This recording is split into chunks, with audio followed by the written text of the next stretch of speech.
So first of all, my name is Inês Narciso. Andy, you did it perfectly well. I could perfectly well recognize my own name.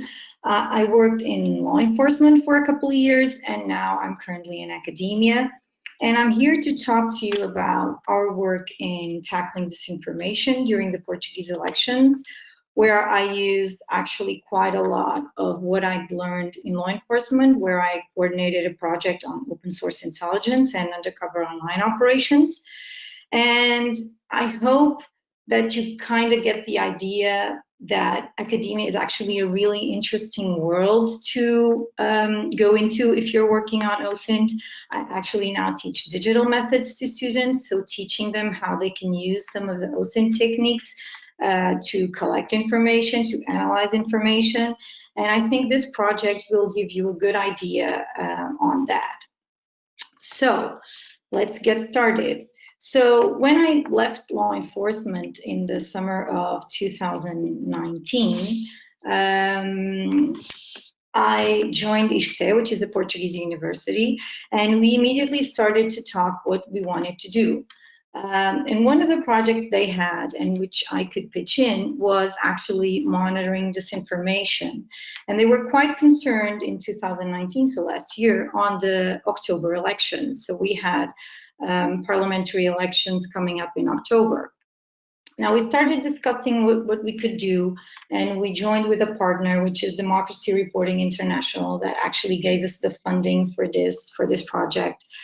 And we decided we wanted to take a look on what was happening in terms of Facebook and WhatsApp, because basically this will be like the two major social media platforms in Portugal. You can also see a little bit of Instagram growing up. Twitter is not that big. And our main question was, is there a lot of disinformation going on? Is it going to get worse with the election time, and will it have some influence? So how big is it? What actors are developing it? And we also partnered up with Diário Notícias, which is a big daily newspaper in Portugal, who helped us get everything like printed out. So some of our results came out on the news. And so basically the project, when it was built, was to check out on Facebook and WhatsApp in the 1 month before the elections, which was on the 6th of October. Now, what was our research strategy? Now, to start from, as you must know, you can't actually get control all of Facebook or WhatsApp or whatever social media platform you're working on. And we decided from early on that we were going to try to get some kind of a sample, which we decided would be like our pond. So we weren't going to look at like Facebook as a total or WhatsApp as a total, but we would kind of look at specific places where we thought we could have a good idea of what was happening in general. So we created our own ponds. Now, how were these ponds created? Because we're in a university and we have a lot of ethical guidelines that are also basing our work. We couldn't look at like profiles or something. So we would have to look at public information. So we decided to look for Facebook pages and groups. Now here immediately I started using OSINT. Why? Because our starting point was corruption, because in a recent poll, Portuguese people had told them this was their biggest issue for the upcoming elections. So we built up a syllabus with words related to corruption, and we started doing like Boolean search and Facebook search, and even searching in other platforms for links to Facebook pages and groups that had words related to corruption somewhere in it. So this syllabus also included like swearing, small, like not so nice words, but basically to find if a Portuguese person wanted to know more about corruption on Facebook, what would they land on? Now, we tried to do this with different profiles to kind of cheat the algorithm. We would also look very closely at what suggestions Facebook themselves gave us as we saw some groups and pages, and in the pages that we found also which groups they had joined. Now this led to a big list of a couple of hundred pages and groups, and then we tried to cut that down by making like a sort of an algorithm that combined the number of likes or members that each page group had, if they had like recent, how many posts they had last week, and if they had more than 50% political content, because we weren't interested in groups of like about nursery or other issues. We were specifically interested in groups that were discussing political issues. Now, we also took a look at WhatsApp, which for our, at that time, like kind of disappointment, didn't have a lot of disinformation. Now, I have a note here down because actually now we're going through COVID-19 disinformation, and WhatsApp has gone through the roof with disinformation. But at this time, we didn't found it. Now, at that moment, I think Google has changed that. At that time, we could find links to WhatsApp chats on Google. So we used that, and we also looked on Reddit, on Twitter, on forums for links on groups on WhatsApp. Now we found a big list, but we ended up with 31 that were Portuguese, were active, and were political. Now, of course, this is always done on the umbrella of ethics. So each group we joined with a profile from our university. We presented ourselves. We gave all the details on the project so that people knew exactly what was going on. And if they wanted us to leave, we would leave. It didn't happen, but we didn't find any disinformation. So we were kind of like happy and sad at the same time, because it was a good sign that there wasn't any disinformation. On the other hand, we were disappointed that we didn't have enough material to work with, but it was also interesting. Now, so we basically, our main results for this month are about Facebook. We ended up with 47 Facebook pages and 39 Facebook groups. Now, for this month prior to the elections, we would do a weekly output of 3 levels: monitoring, debunking, and investigating. And as you will see, like, we used open source intelligence in all 3 stages. Now, these actually combines 3 different lines of work. So we were looking at like all the groups and all the pages and the global trends of all they were posting. Then we were doing fact checking on the top 20 viral posts of each sample. So of the pages sample and of the group sample. And this was what was humanly possible. So it was 40 posts a week, 160 total. And also each week we would choose one special narrative to do a deeper investigation on. And this was with the support of the newspaper we were cooperating with. So basically, we have 3 lines of work. In the first one, we were monitoring like global trends, what were the most viral posts, who were the main content producers. And on the second one, we would pick up on the top 20 of each week, and we would do a fact checking and a debunking of each post. Now, this was quite a lot of work. And all of the process was made public, so you can check it out on our website. What did we do afterwards? At the end of each week, we would select one narrative that we thought was particularly relevant or had some influence in the possible outcome of the elections, and we would kind of like open it up and try to trace more things about it. How did it show up? The timeline? Who were the main actors? And we did this in cooperation with a newspaper. Now, how did we got all this data? Basically, we built our own tool. So we had a colleague of ours that's quite good at this, and he built this tool that would grab data from Facebook's API and from CrowdTangle. If you're not aware, CrowdTangle is a Facebook-owned platform that has really quite good access to Facebook data.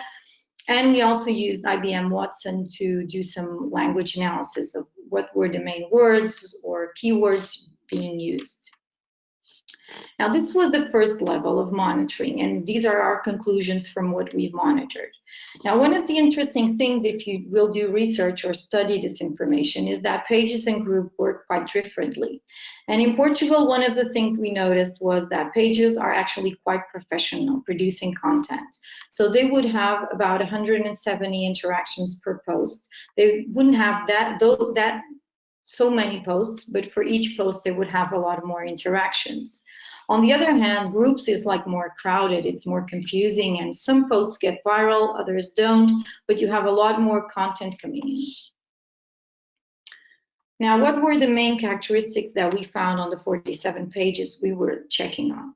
First of all, they would present a narrative, okay? They would present their image of the world, very usually kind of associated with patriotism.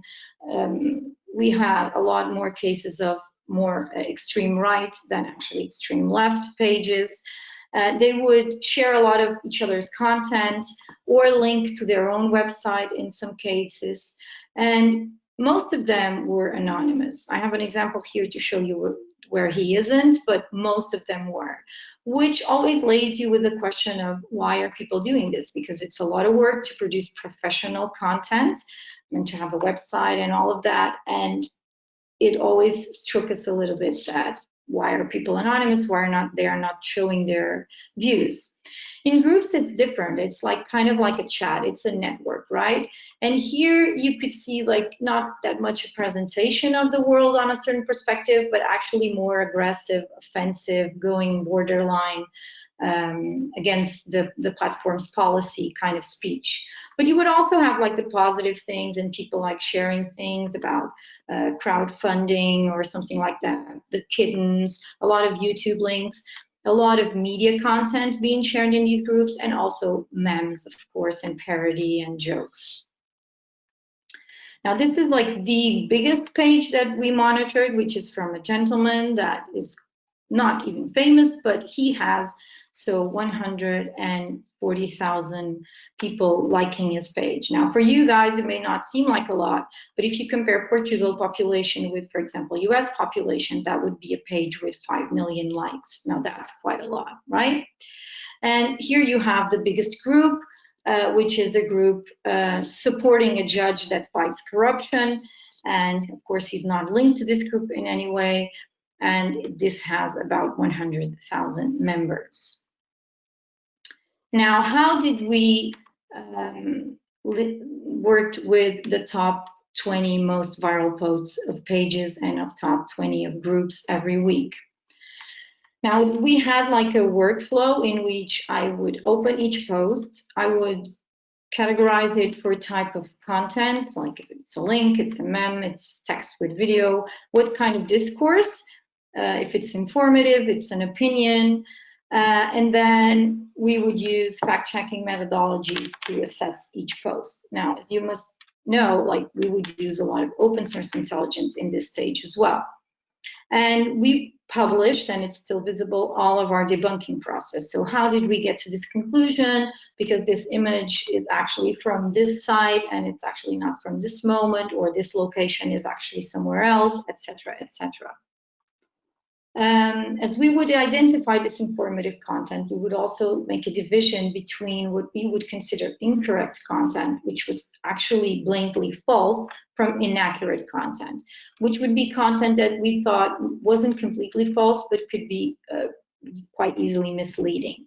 And we invented our own tagging system, since the categories that exist nowadays for fake news and disinformation weren't actually working for us, and we kind of developed our own tagging system.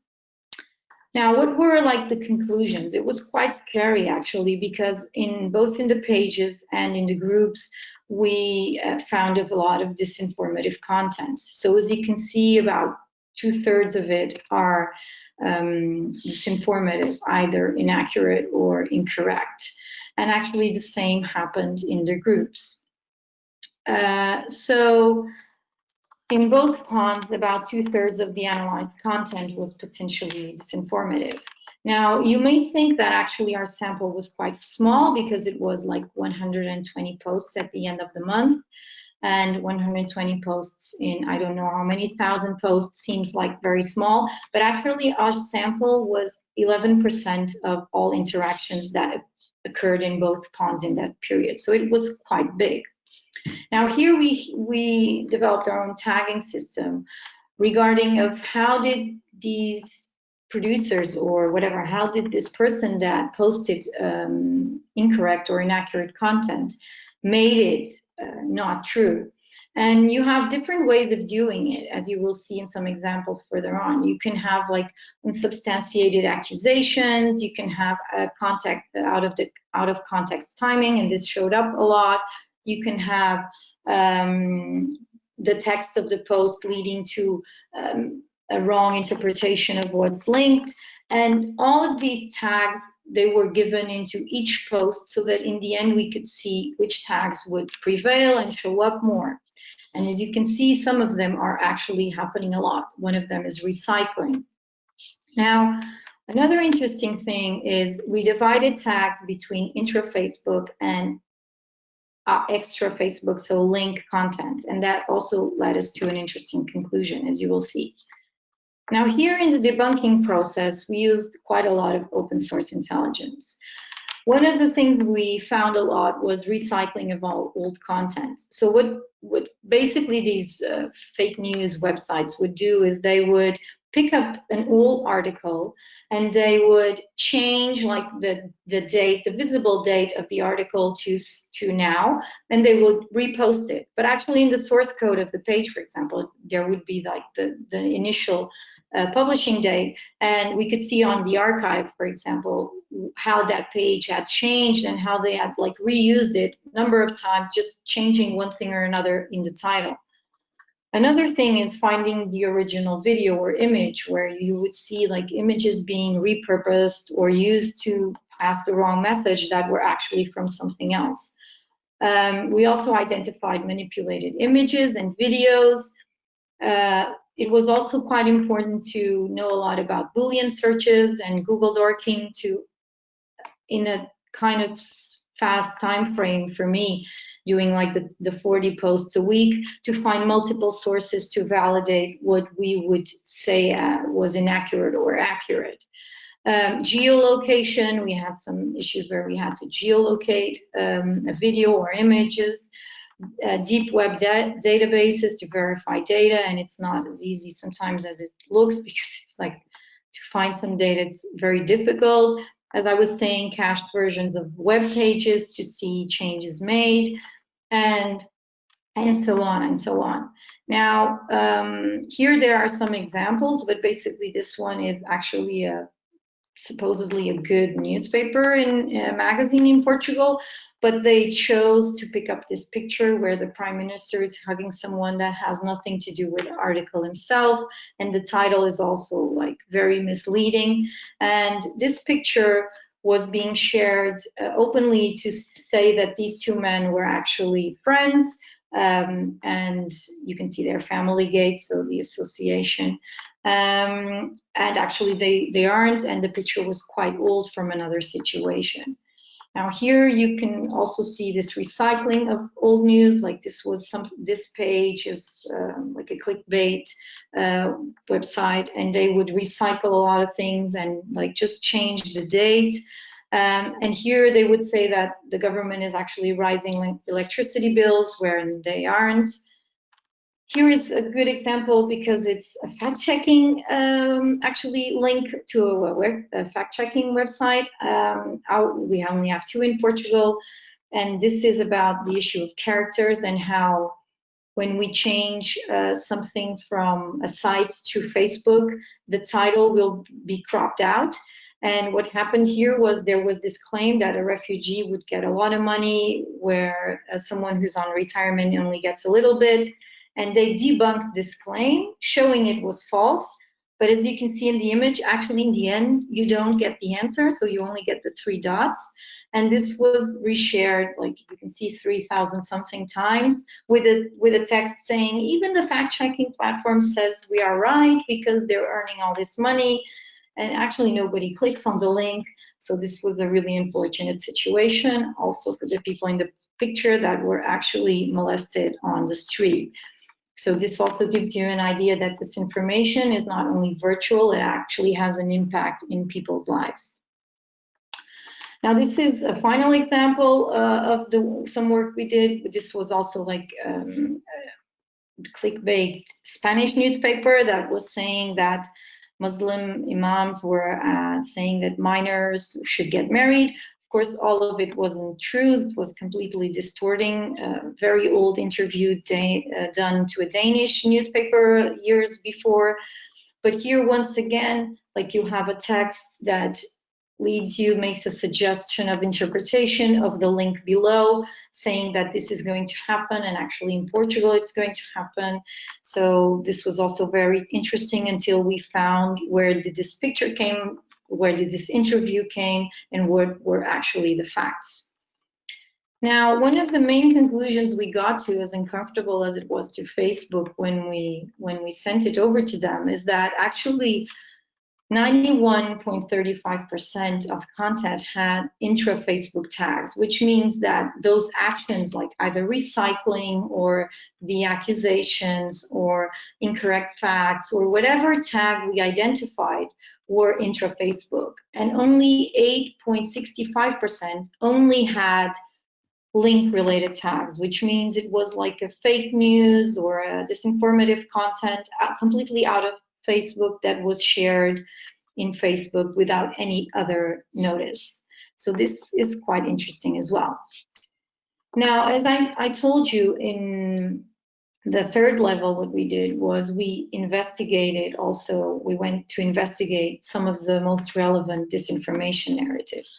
And usually when, it doesn't happen always, but usually when I see OSINT related articles on disinformation, there's quite a lot on fact checking and verifying geolocation and everything, but there's not a lot on this part, which actually for us was the most interesting part and gave us the most interesting conclusions.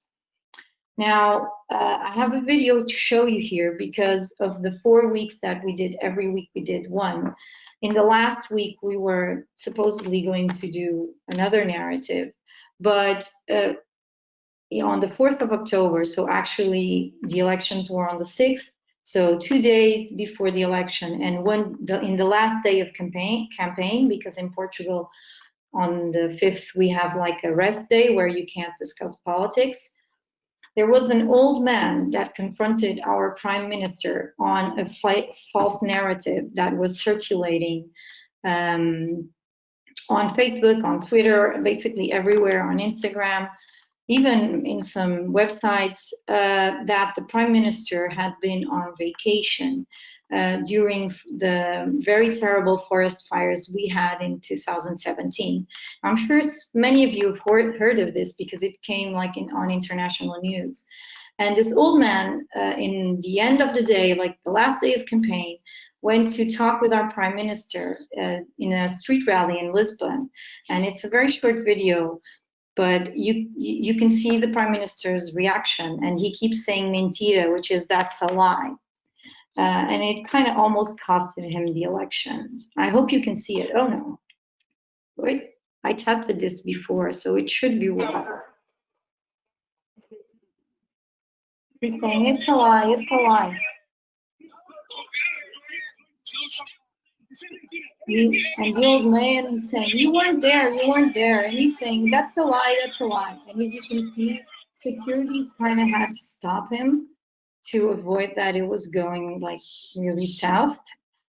And for us, it was kind of like this information and everything we had been studying coming to major newspaper, opening headlines, and almost changing the course of the election. Actually, it didn't, for our surprise, but we thought it might as well. And we had seen this narrative showing up in our pages and the groups we were monitoring, and for us it was quite daunting to see how easily, just like with the refugee case that I told you, that the guy in the picture, he was molested and his wife in the street. Also here you have a good example on how it actually became real and it actually had an impact. And the prime minister also didn't react it very well, which was also like a big issue.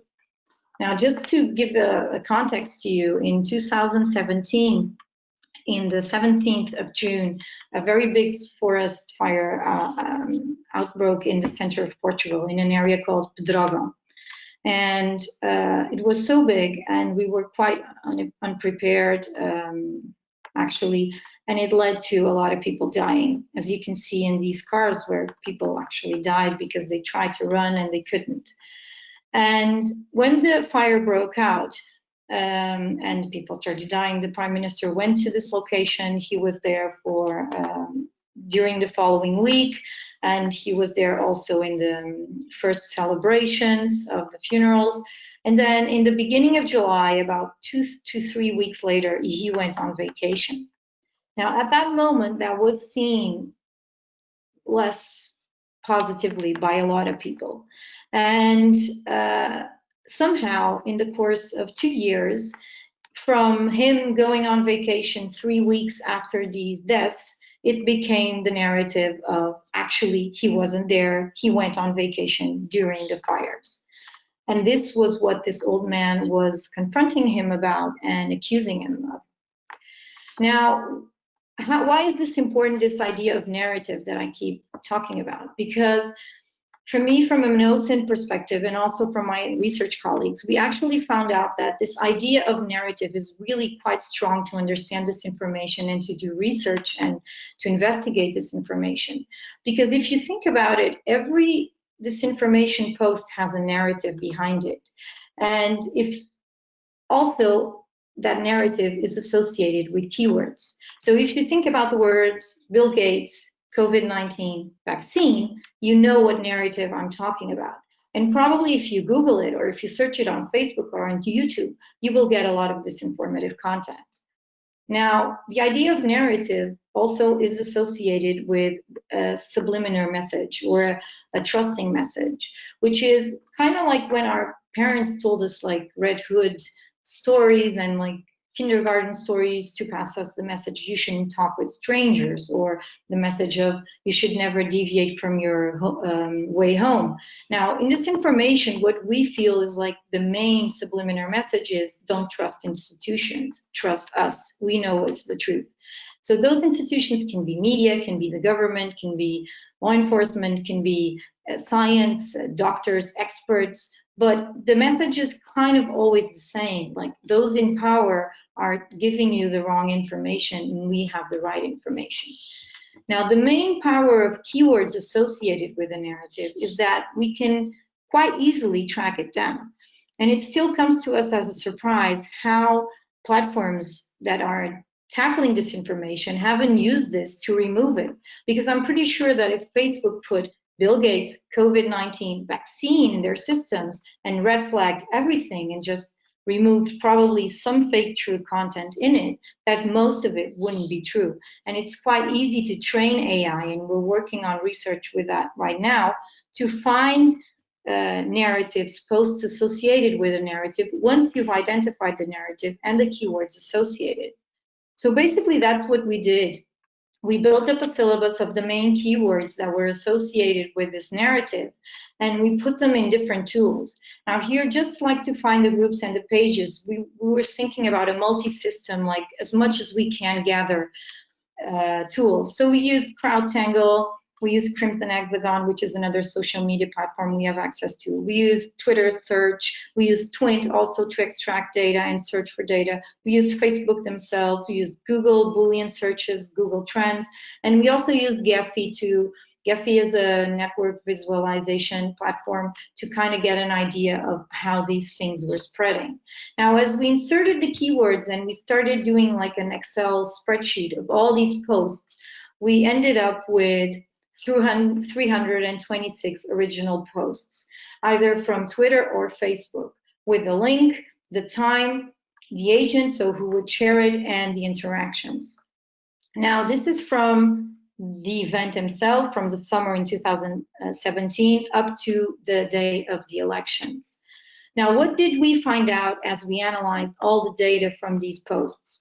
First, is that this information builds up subtly, okay? It's quite subtle in the beginning. It starts with small hints, and it's cyclical. So it will show up, and then it will go away, and then it will come back up. And we found out that in this case, these comebacks were pushed. They were not organic. They were forced.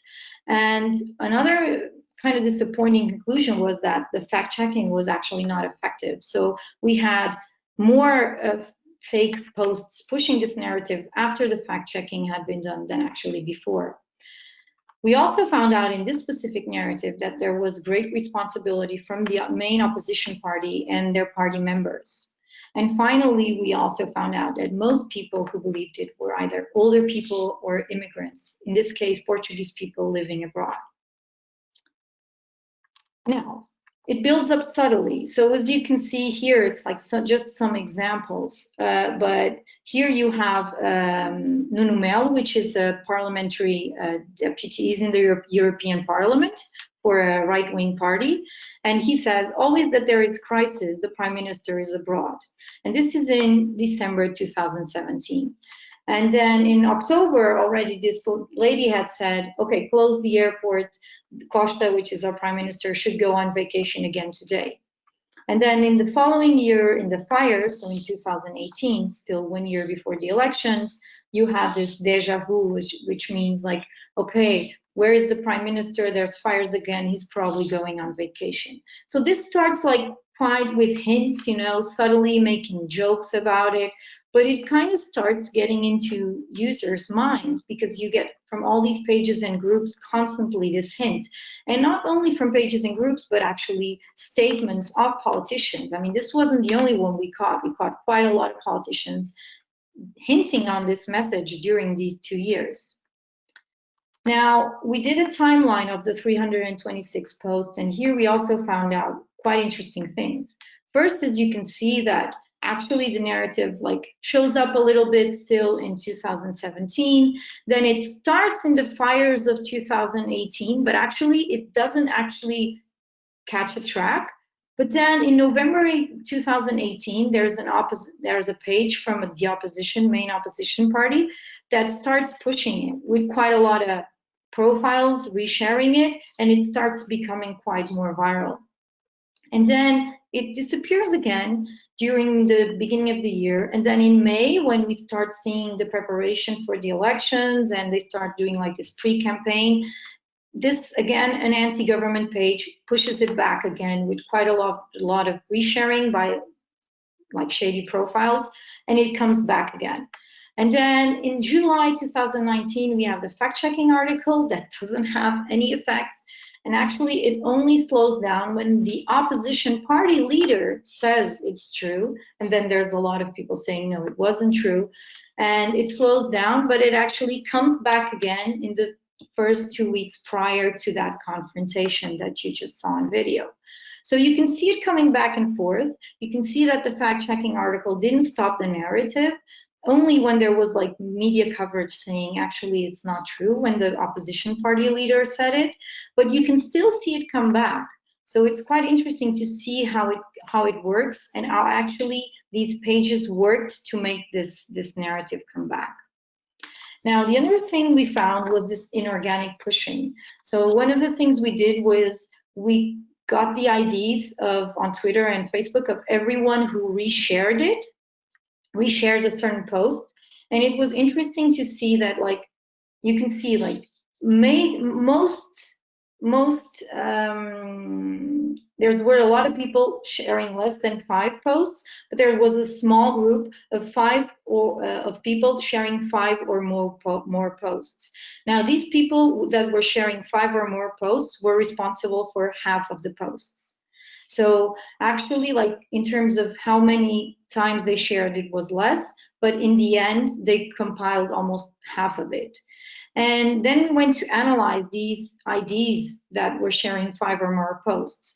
And we identified what we think are avatars for some of these opposition party pages, since they have like no real photo, no real family, no real friends or life, at least visible, a lot of inauthentic behavior, and they only have basically one Facebook action, which is to promote the mother page content in groups.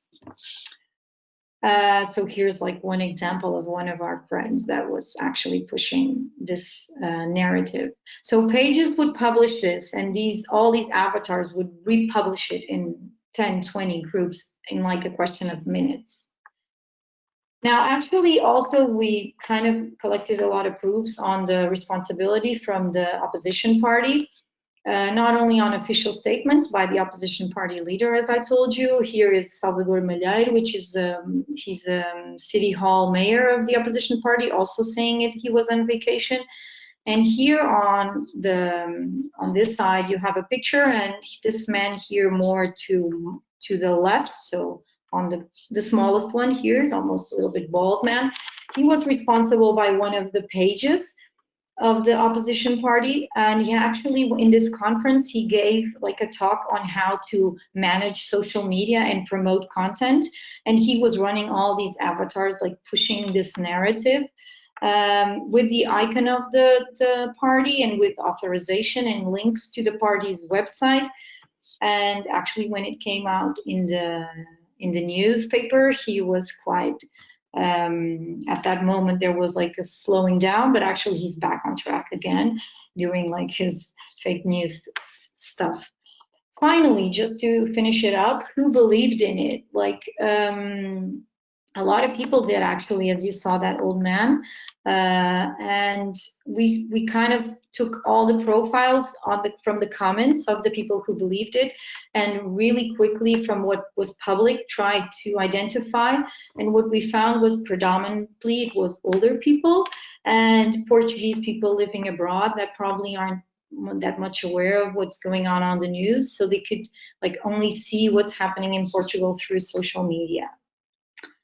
Now here we have some of the consequence of it. So we made 2 newspaper head covers, so that was pretty cool. And there were some consequences for those that were actually promoting this, sharing these narratives, not this one only I showed you today as a case study, but the other ones we investigated. And kind of to sum it up, I wanted to leave this idea that OSINT is a really cool method to tackle disinformation, not only to do the debunking and fact-checking, but also to monitoring. This is like my thing saying that I have to start hearing questions, so I'm quite on track. But only also to investigate it and to kind of pick up a narrative and then see how it was built up and how it was shared and how it was spread. But it's also very important to always do it with a certain method. And here's where academia can actually show a lot to the OSINT world, to be very clear on the method and on the ethics you're using, and always do it with transparency. So all of our process is actually visible in our website. Anyone can replicate what we did. Some of the posts are no longer online, but we saved screenshots from all of them. And this was actually quite useful for me. It quite good way to use my former OSINT skills to kind of like help the world in a better way. So I'm gonna try to open up here my other screen to check if there's any questions. I don't know how much time we have. I think it's 10 minutes, yeah. So basically, if you have any questions, let me see here. Please let me know, and you can write it down on the Discord channel, and I can help you out. But if you are thinking of following OSINT, and if you don't want to be in like law enforcement or another area, actually I think the academic world is quite interesting, and I see that my students are super excited to learn how to collect data and analyze data from different social media and use OSINT in their research. I will also write down on the Track 3 channel our website, so that we have some of the reports are in English. So in case you're interested in kind of like checking, because I had to like run through it, you can check the report over there. So now currently we're doing COVID-19 disinformation. Actually, we opened a crowdsourcing kind of platform through WhatsApp, and it was amazing because people really cooperated, and we got like in March when it started here in Portugal, we were getting about 1,000 messages a day of COVID-19 disinformation being shared on WhatsApp. We're quite concerned about that because it's a platform that actually you can remove content. You don't know how viral it is because you don't have an idea. It's not like Facebook that we have metrics. And what we found now with COVID-19 was that basically the major trend was sound. I don't know if you'd seen it as well. but sound, small sound clips that give you emotion, kind of give you that feeling of like being next to the person, and on the same time gives the person who's producing the fake news, gives them anonymity. Inauthentic behavior. So here we're not talking about bots in the sense of that we felt it was machine-like. What we did feel was that, for example, we would have certain pages that would have a profile that would only be active sharing, like, for example, we would have a group where that profile would only share contents from that page, and in all the groups, the same thing. So the page would post at 10:15 a.m. and then at 10:16, that profile would share that post in 20 groups, and then it wouldn't have any other activity during the day, neither like show up as online or any other comments or suggestions, wouldn't answer like our messages. And then the next day, if the page posted again, it would do exactly the same process in exactly the same order, so through exactly the same groups. It would also, for example, not have any like comments or like activity in their profile that would lead you to think it's a real person, like someone saying like, oh, I liked your, I liked being with you yesterday, you're so nice, or let's meet, or anything. The profile pictures weren't true, so they were basically removed, taken from someone else, or like somehow changed. And that basically would be it. So that was what we felt was quite inauthentic, in the terms that a normal person, even if they're very engaged politically and they may like want to share something, they will share from different pages, and they will write something, and they wouldn't do it like copy post always in the same order. I don't know if that answers your question, but hopefully it does. Yeah. I don't know if there's any more, but yeah, you can also check on our website or research on COVID-19. We're still working on it. And now we are also focusing on this issue of why are these pages anonymous? So we don't actually understand quite well what's their motivation, or why aren't they clear about their motivation? So we're doing something. Yeah, so in terms of methodology, it's on our reports. So both the reports were published not only on our website, but also on the Democracy Reporting International website. I can share it over to you as well. And they're both in English, and like we have the report there quite well explaining every step. But if you do have any doubt, you can always reach out. If you search for my name and Ishkte, you will find my email, and you can always reach out. And I have like other presentations. We did also some training after this small scandal for politicians, but because actually we felt that parties weren't quite in control of their image, and there were a lot of pages showing up with the iconic image of parties and being managed by people that actually weren't affiliated to those parties, but they were putting the website of the party and the address of the party and the image, the icon of the party. And when we would then ask the party, okay, is this like yours? They would say, no, it's not. But actually you can't prove it or disprove it because the admin is hidden. So they kind of like use it to promote their image. And when they do it in a very less accurate or nice way, using like fake news, disinformation, or accusations or something, then they will say, okay, that's not us. But who is it then? So that's one of the issues. Yeah. That's one of the issues that we're looking at right now.